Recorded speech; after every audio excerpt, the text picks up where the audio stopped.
여러분, 완벽한 혁명이나 거대한 권력 교체를 상상해 보시면 막 어떤 이미지가 떠오르시나요? 뭐 보통은 그 권력의 중심부인 화려한 수도라든가 아니면 치밀하게 조직된 엘리트 집단 이런 걸 떠올리지 않나요? 네네, 맞아요. 아니면 막 기존 체제를 무너뜨리기 위한 엄청난 무력이나 자본 같은 것들도 떠오르고요. 그렇죠. 역사적으로 거대한 변혁이라는 건 늘 가장 많은 힘이 모여 있는 곳에서 폭발하듯 일어난다고 우리는 보통 그렇게 생각하니까요. 새로운 질서가 탄생하려면 당연히 그에 걸맞은 거창한 무대가 필요적이라고 가정하죠.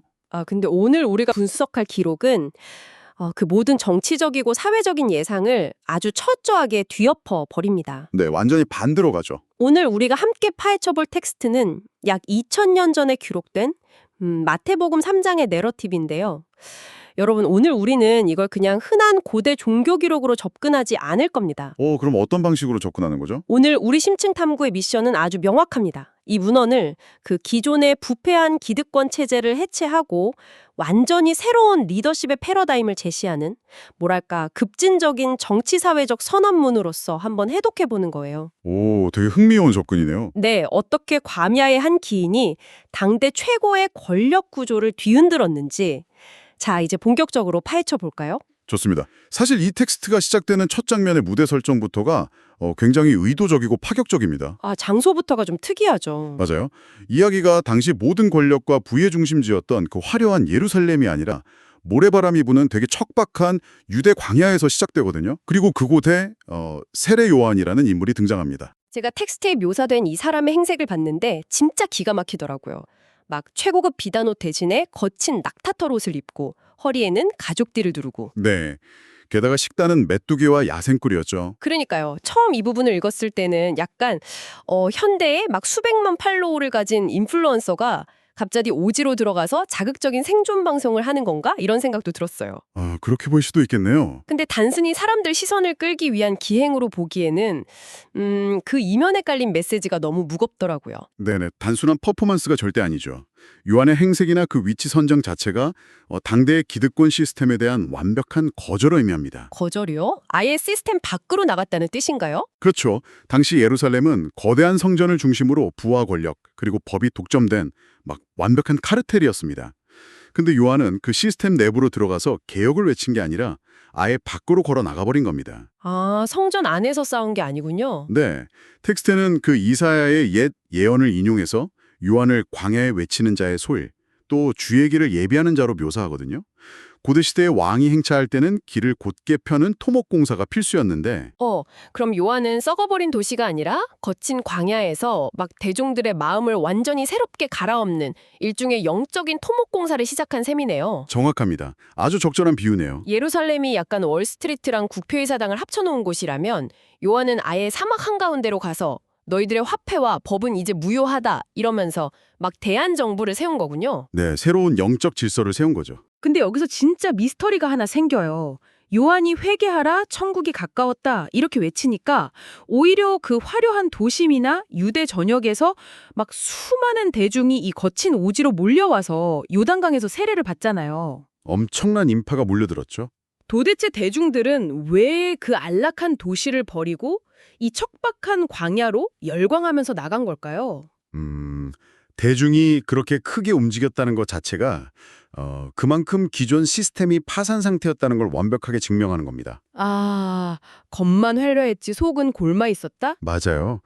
예루살렘의 종교 시스템은 겉보기엔 화려했지만 막상 일반 민중들에게는 엄청나게 무거운 세금하고 억압적인 율법만 강요하는 착취구조로 변질되어 있었거든요. 사람들이 성전에서 하는 그 형식적인 의식에 완전히 지쳐 있었겠네요. 네네. 바로 그때 광야에서 어떤 정치적 계산이나 권력의 화장기라고는 하나도 없는 아주 날 것 그대로의 진실성을 가진 요한의 메시지가 울려 퍼진 겁니다. 기존 체제에 대한 엄청난 불만이 광야라는 공간에서 막 폭발적인 풀뿌리 운동으로 점화가 된 거군요. 자, 이렇게 변두리에서 시작된 민중운동의 규모가 걷잡을 수 없이 커지면? 당연히 수도의 권력자들 레이더망에 걸릴 수밖에 없죠. 그렇죠. 바로 이 지점에서 텍스트의 긴장감이 확 올라가더라고요. 당시 사회의 진짜 VIP들이 요한을 찾아옵니다.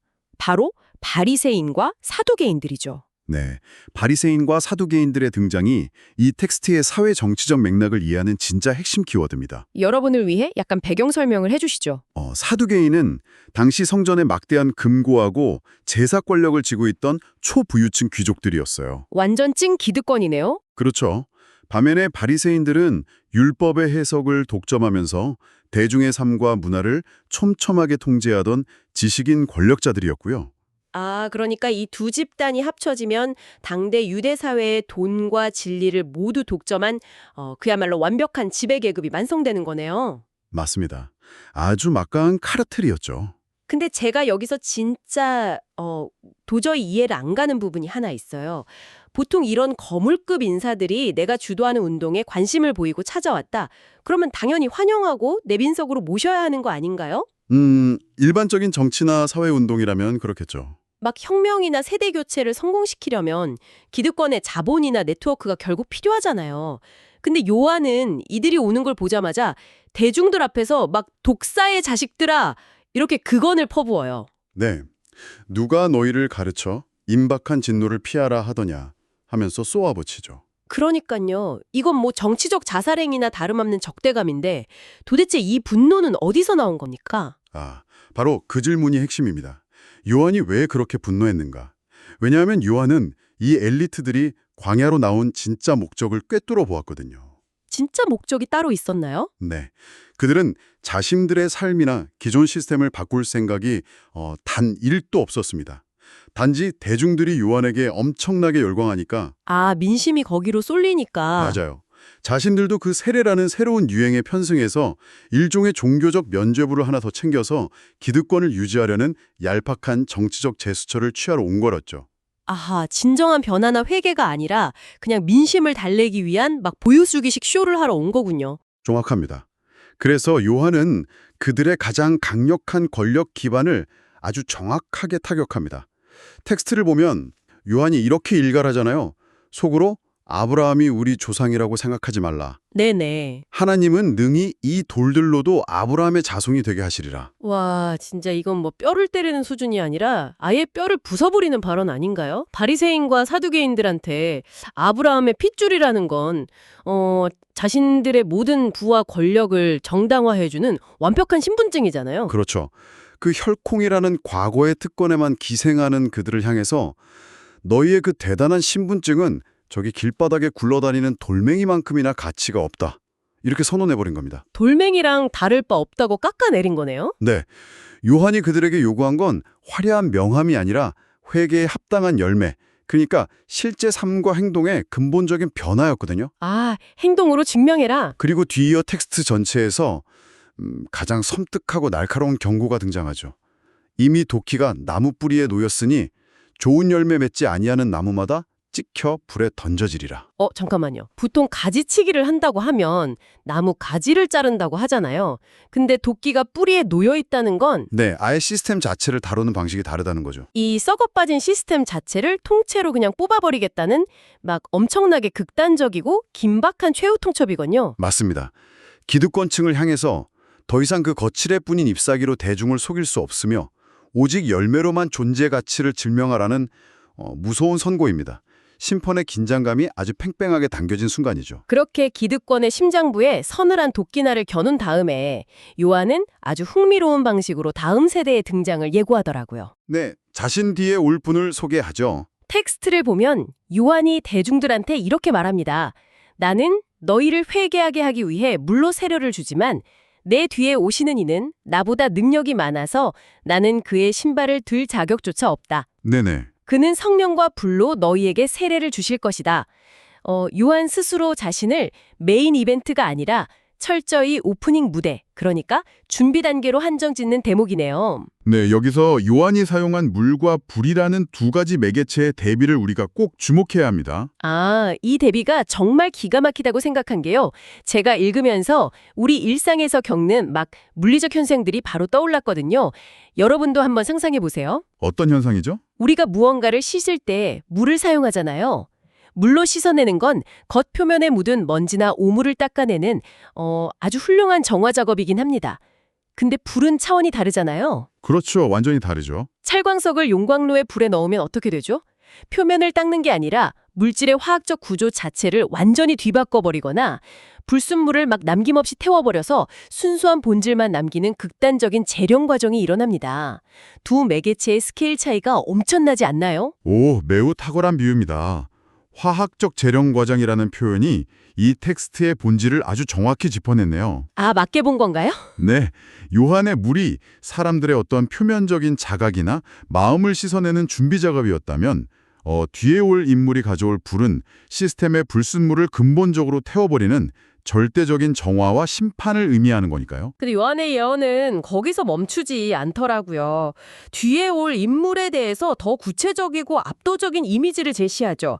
손에 키를 들고 자기의 타작마당을 정하게 하사 알곡은 모아 굴간에 들이고 쭉정이는 꺼지지 않는 불에 태우시리라. 네, 고대의 타작마당은 궁극적인 분별이 일어나는 장소입니다. 분별이요?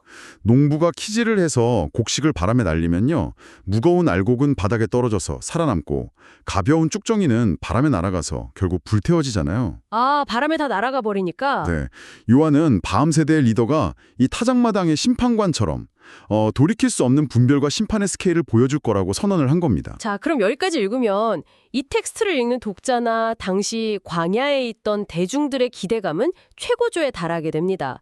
뿌리에 놓인 도끼, 꺼지지 않는 불, 막 타작마당을 쓸어버리는 심판관. 엄청난 카리스마를 기대하게 되죠. 그쵸. 요한조차 신발끈을 풀 자격이 없다고 두려워하는 압도적인 파괴력과 권위의 화신이잖아요.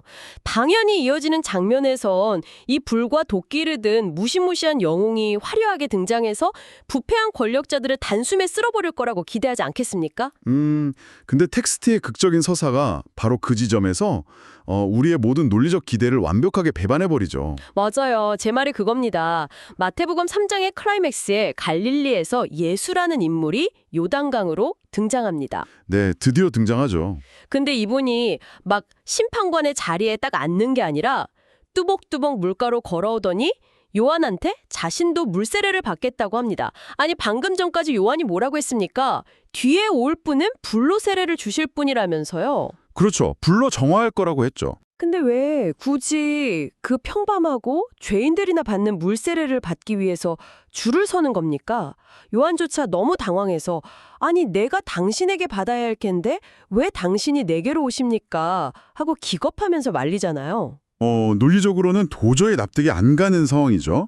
능력의 격차를 생각하면 상하 관계가 완전히 뒤바뀐 행동이니까요. 자신이 심판해야 할 대상들이 들어갔던 그 탁한 물 속으로 심판관이 스스로 들어가는 셈입니다. 그러니까요. 전혀 이해가 안 가는데. 근데 요한의 그 당황스러운 만류에 예수는 아주 짧지만 이 텍스트 전체의 패러다임을 뒤바꾸는 대답을 내놓습니다. 이제 허락하라. 우리가 이와 같이 하여 모든 의를 이루는 것이 합당하니라. 모든 의를 이룬다. 와, 이 한 문장 안에 엄청난 철학적 무게가 담겨 있는 것 같네요. 무엇이 진짜 의냐는 건데 앞서 그 바리새인들의 태도랑 비교해보면 그 차이가 완전 극명하게 드러나는 것 같아요. 오, 정확히 보셨습니다. 아까 바리새인과 사두개인들은 어땠죠? 아브라함의 혈통이라는 걸 내세웠죠? 네, 그들은 아브라함의 혈통이라는 특권 의식을 갑옷처럼 두르고서 강둑 위에 군림하듯 써서 그냥 세례를 관망하려고만 했습니다. 자기들은 안전한 곳에 서서 네, 그것이 세속적인 기득권이 권력을 소비하는 일반적인 방식이죠. 하지만 예수는 정반대의 행보를 택합니다. 텍스트 논리대로라면 그는 모든 것을 파괴할 수 있는 불의 권력을 가진 자임에도 불구하고 불의 권력을 가졌음에도 그 특권을 행사해서 군림하는 대신 가장 낮은 자리, 즉 대중들이 자신들의 치부를 드러내며 들어가는 그 탁한 강물 속으로 함께 연대하기 위해 내려간 것입니다. 와, 특권을 과시하면서 위에서 아래로 두르는 가짜 권력자들하고 자신이 가진 무한한 특권을 포기하고 아래로 내려가서 연대하는 진짜 리더십의 완벽한 대비군요. 네, 완전히 극과 극이죠. 의를 이룬다는 건 칼을 휘두르는 폭력이 아니라 철저한 자기 낮춤과 연대로부터 시작된다는 이 역설적인 메시지가 진짜 너무 충격적입니다. 네, 그리고 이 서사의 피날레는요. 텍스트가 줄곧 유지해온 시각적 상징의 대반전으로 완성이 됩니다. 예수가 세례를 받고 수면 위로 올라올 때 하늘이 열리고 하나님의 성령이 내려오거든요. 어떤 모습으로 내려오죠? 어떤 모습으로 내려오는지 한번 주목해 보십시오. 아, 맞아요. 요한은 분명히 막 도끼랑 타오르는 불을 예언했잖아요. 근데 하늘에서 내려온 건 시뻘건 불기둥이 아니라 평화와 온유함의 상징인 비둘기였습니다. 네, 비둘기 형상이었죠. 그리고 하늘에서 막 천둥 같은 심판의 선고가 떨어지는 대신에 이는 내 사랑하는 아들이요, 내 기뻐하는 자라, 이런 깊은 인정과 사랑의 음성이 들려오더라고요. 대중은 부패한 세상을 불태울 분노의 아이콘을 간절히 원했지만 정작 역사의 무대에 등장할 리더십은 비둘기와 같은 평화와 순종이었습니다. 완전한 반전이네요. 네. 하늘은 불과 도끼가 아니라 가장 낮은 곳으로 내려간 이 겸손한 연대야말로 자신이 기뻐하고 지지하는 긴정한 권력의 모습이라고 선언한 것이죠. 와, 진짜 엄청난 메시지입니다. 네. 이 짧은 내러티브는 폭력과 힘으로 체제를 전복하려는 인간의 혁명 방식하고 스스로를 비우고 낮아짐으로써 본질적인 변화를 만들어내는 새로운 질서의 방식을 아주 극적으로 대조하고 있는 겁니다. 정말 압도적인 텍스트 분석이었습니다. 여러분, 오늘 우리는 마태복음 3장이라는 17구절의 되게 짧은 텍스트가 품고 있는 무서운 통찰을 함께 해독해 보았습니다. 정말 깊은 의미가 담겨 있었죠. 부패한 기득권의 심장부를 거부하고 광야의 대안의 장을 연 요한, 그리고 막 엘리트들의 특권의식을 산산조각낸 뿌리에 놓인 도끼의 경고, 시스템을 완전히 재련할 꺼지지 않는 불에 대한 팽팽한 기대감까지. 네네. 하지만 그 모든 파괴적인 예언을 안고서도 결국 사람들을 정죄하는 대신에 그들과 같은 탁한 물속으로 잠기는 길을 택한 한 인물, 그리고 하늘에서 내려온 평화로운 비둘기. 네, 정말 완벽한 반전과 대비였습니다. 오늘 이 심층 탐구를 마무리하면서 여러분께 한 가지 되게 도발적인 질문을 남기고 싶습니다. 우리는 종종 세상을 바꾸거나 기득권을 무너뜨리기 위해선 우리에게도 막 그들보다 더 날카로운 도끼나 더 뜨겁고 파괴적인 불이 필요하다고 믿잖아요. 그렇죠. 강한 힘만이 세상을 바꿀 수 있다고 생각하기 마련이죠. 네, 하지만 오늘 텍스트는 우리에게 묻고 있습니다. 때로는 우리가 상상할 수 있는 가장 압도적이고 두려운 힘이 현실에서는 타인을 짓밟는 무력이 아니라 막 스스로 가장 낮은 곳으로 향하는 비둘기와 같은 평화의 형태로 나타날 수 있다는 사실을요. 깊이 공감되는 말씀이네요. 진정으로 세대를 교체하고 낡은 시스템의 뿌리를 뽑는 가장 파괴적인 혁명은 어쩌면 칼을 휘두르는 분노가 아니라 특권을 훌훌 내려놓는 극단적인 겸손과 연대에서 시작되는 것은 아닐까요? 네, 아주 날카로운 질문입니다. 여러분도 오늘 하루 이 기묘하고도 아름다운 권력의 역설에 대해서 깊이 한번 생각해 보시길 바랍니다. 오늘 저희가 준비한 심층 탐구는 여기까지입니다. 함께해 주셔서 감사합니다.